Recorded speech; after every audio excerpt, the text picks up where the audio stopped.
Greetings, Berkeley Bears. Welcome back for the 2020-21 school year. We've got a little short orientation video for you to watch today. This year's going to be a little bit different than most.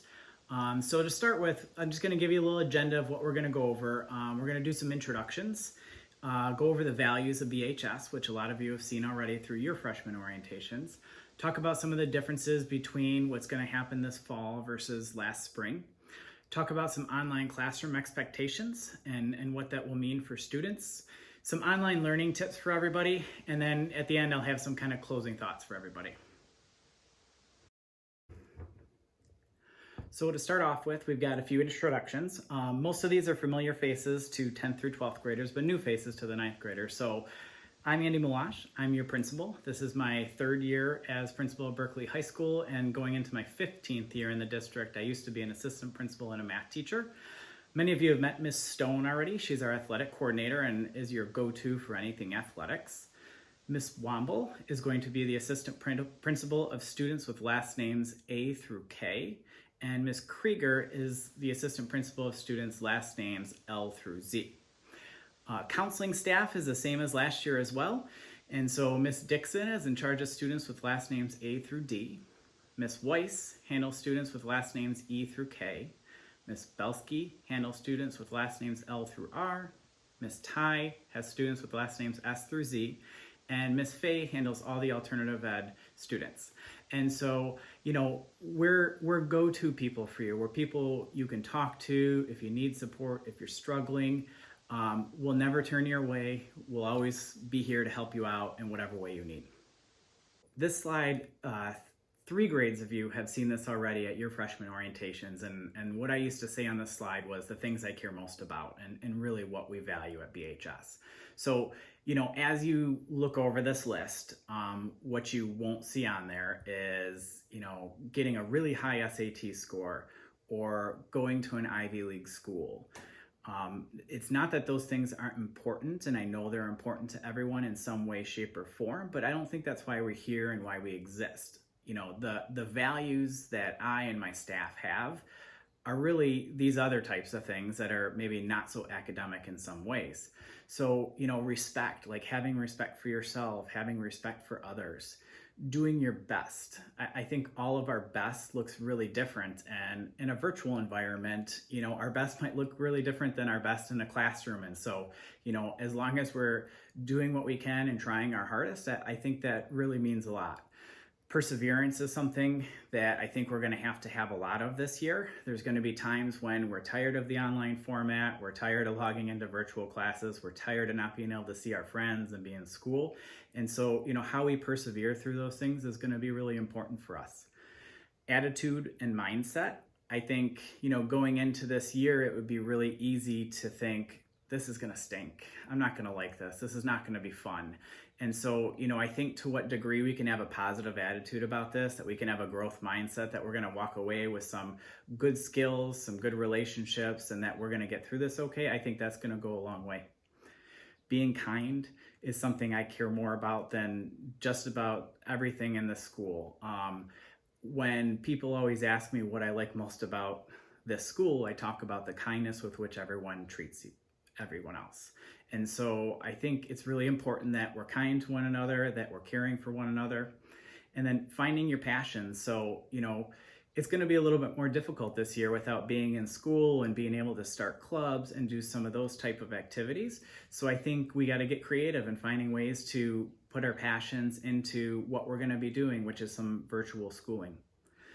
Making good decisions. So, you know, we're going to have a lot more opportunities to make decisions upcoming, and it's important that we're making good, smart decisions that are helpful for our future.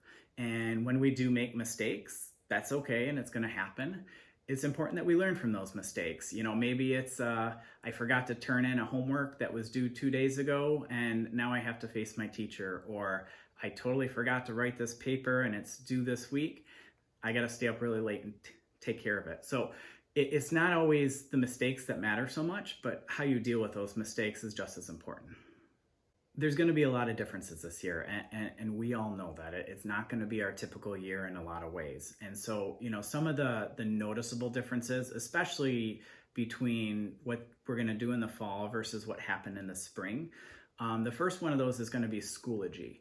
And what Schoology is it's a kind of one-stop shop for all of your classes in one place. So last year we had some teachers using Google Classroom, some teachers using different kind of softwares to give you instruction, to give you videos. So one thing parents and students kind of struggled with was navigating all of those. And so the district purchased Schoology, which is something that you'll log into and all of your classes will be there. So everything will be in one place so that you can go to it, your parents can check in on it, and your teachers can deliver all their instruction from it.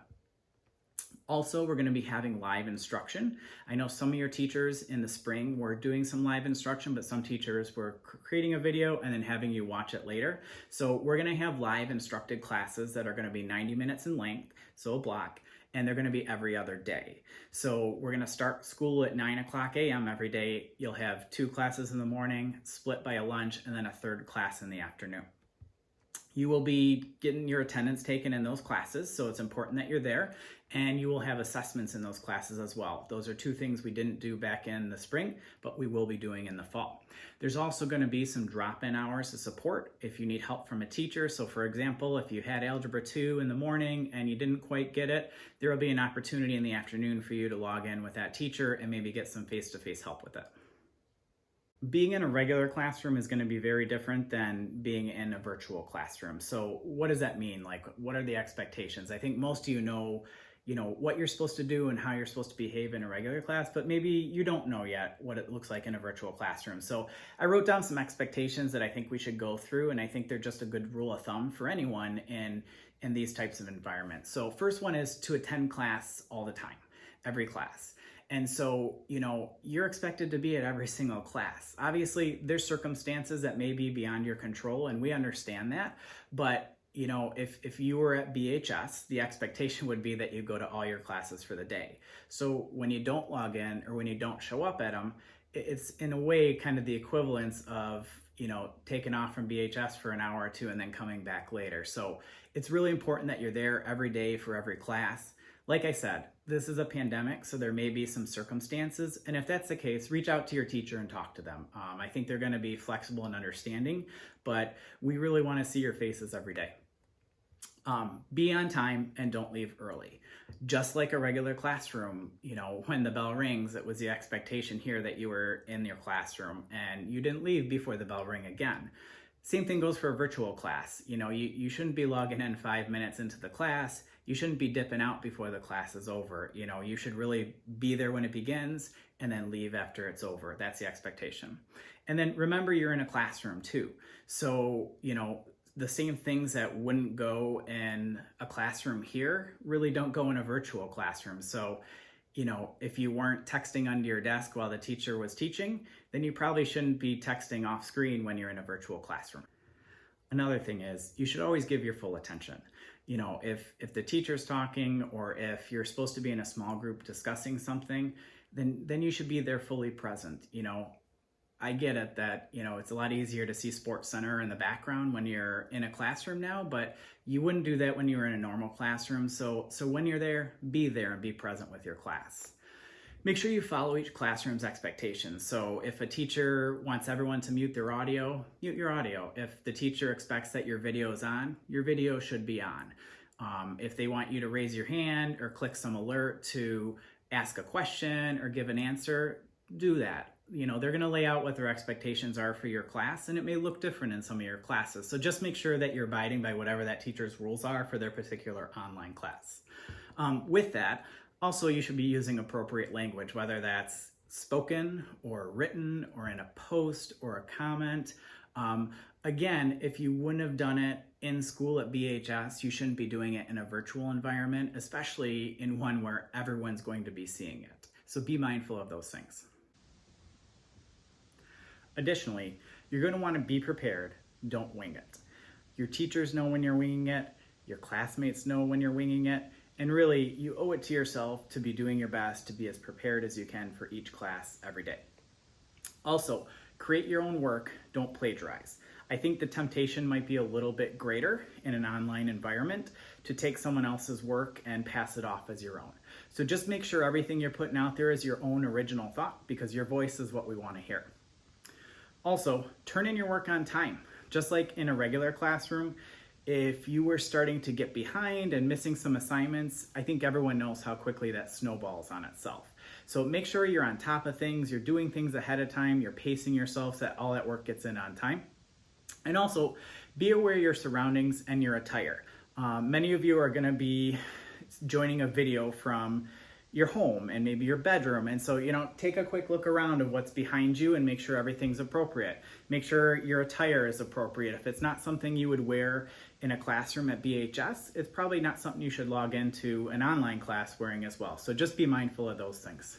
Okay, so this is my last slide on expectations, I promise. But really, I think these are the most important ones. Be respectful of others. Like I said earlier, kindness is really important to me, to us, to what we do here. And so make sure that's being evident in how you're treating others in this online environment. With that, be forgiving of mistakes. This is the first time go round for a lot of us. So a lot of teachers have never taught in an online environment. A lot of students have really never experienced it this way.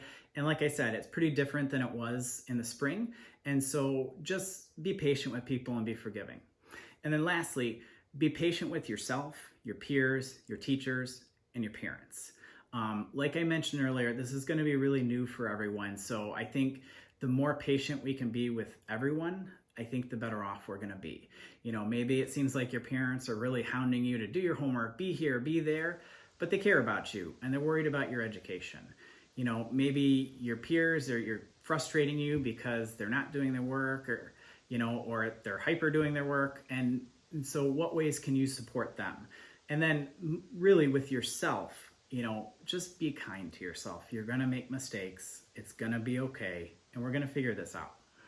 Because online learning is really new to all of us, I've got a few tips for you. You can use them, you cannot use them, you won't offend me either way. One of them is just to set up a dedicated workspace if you can. I realize some of you may not have the space in your house to do that, but if you do, or you can kind of carve out a little spot where, this is where I always do my online work, this is where I keep my homework, my binders, my books, whatever it is, I think that'll help you keep a little bit organized.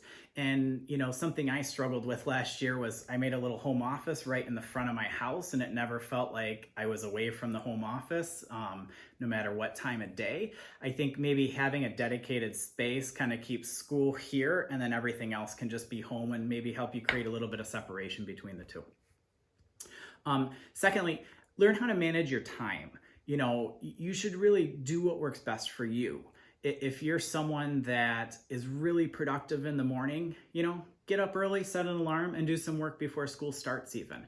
If you're someone who's really productive really late at night, because after school you need a little bit of a break, do that. You've got some flexibility to build your own schedule around the hours we have classes, and there's just a little more room than there usually is. So find a schedule that works for you.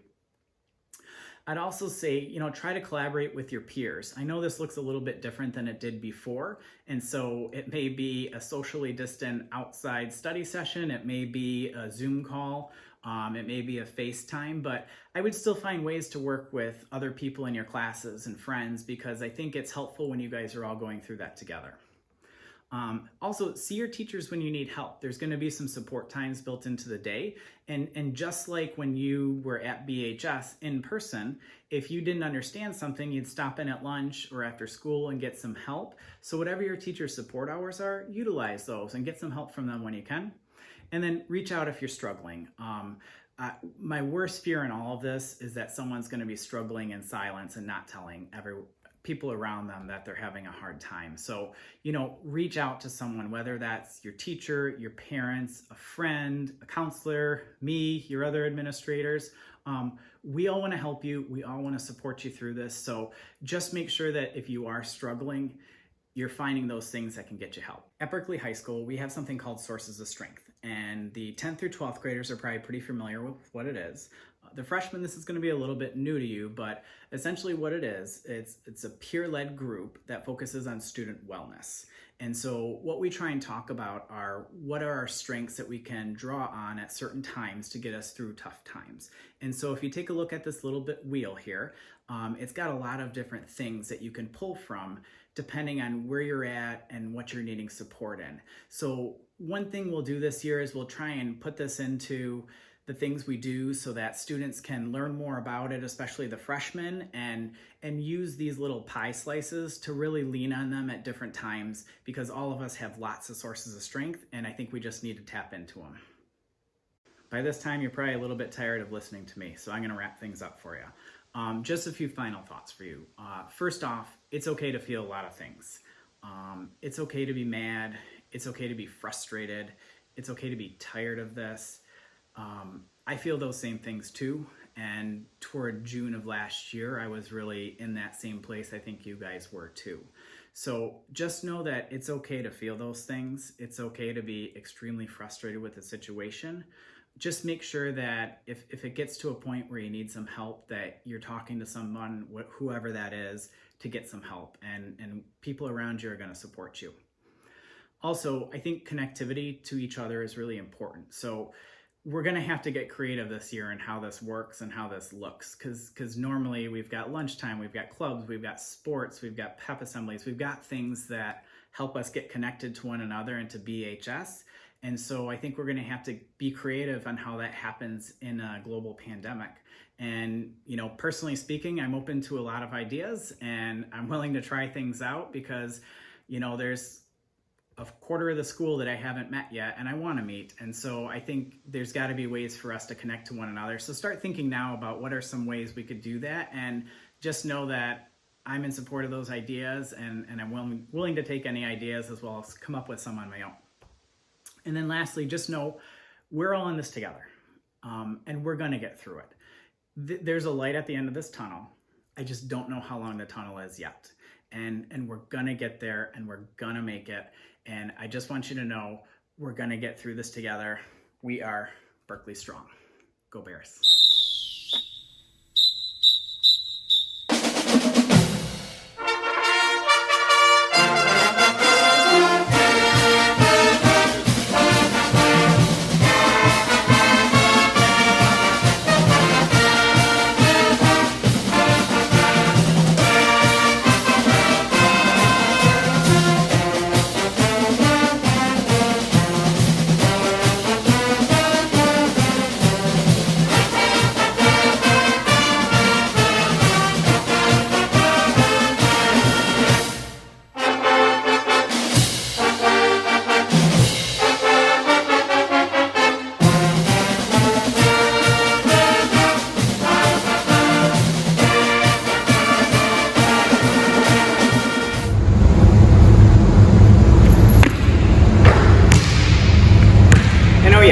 One more thing.